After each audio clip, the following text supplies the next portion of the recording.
Euh, En tant que bassiste, donc je dirais que depuis que je me suis lancé dans la basse il y a aujourd'hui un peu plus de 30 ans, c'est à partir de 98 que je me suis consacré essentiellement à la musique.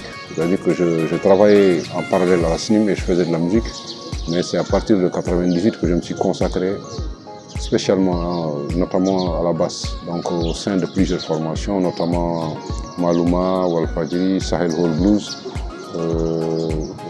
Ousmane Gangué et bien d'autres artistes. Et bien sûr, Noura Hussein Mali, avec laquelle j'ai beaucoup tourné un peu partout dans le monde.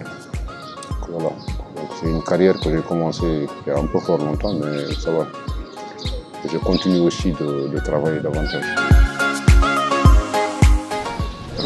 Mon inspiration, je la trouve un peu partout. C'est, vous savez, en écoutant plusieurs musiques, on arrive à en tirer l'essentiel.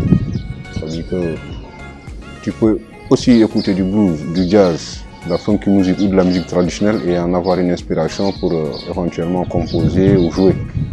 C'est surtout ça. Non, je n'ai pas spécifiquement fait d'école de musique. J'ai eu à faire des cours de solfège en autodidacte, c'est-à-dire qu'en utilisant des livres et en étudiant ces livres, je suis arrivé à comprendre une partie de la théorie musicale.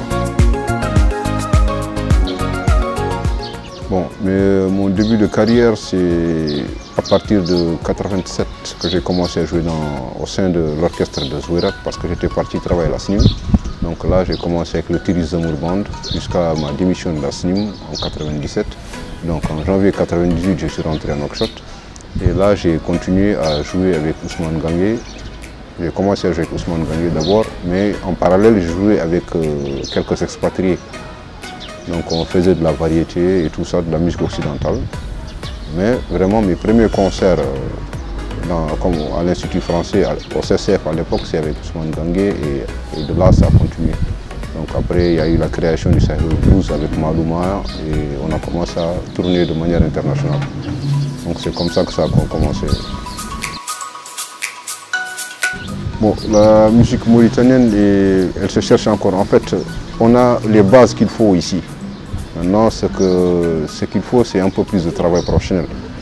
Et bien vrai qu'il y a des structures qui sont bien organisées, beaucoup de groupes commencent à se professionnaliser, à être organisés. Je parle des rappeurs, des musiciens traditionnels et même des musiciens qui font de la fusion, c'est-à-dire que ceux qui font de la musique traditionnelle mélangée avec la musique occidentale.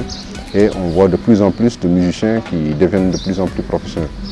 Et ça, c'est un atout majeur pour le pays qui manquait vraiment de structure et de musiciens professionnels. Je voudrais remercier Shams TV et l'ensemble de son personnel pour la disponibilité et l'occasion qu'il m'a offerte pour m'exprimer et de parler de mon expérience et de ma carrière musicale au sein des formations mauritaniennes.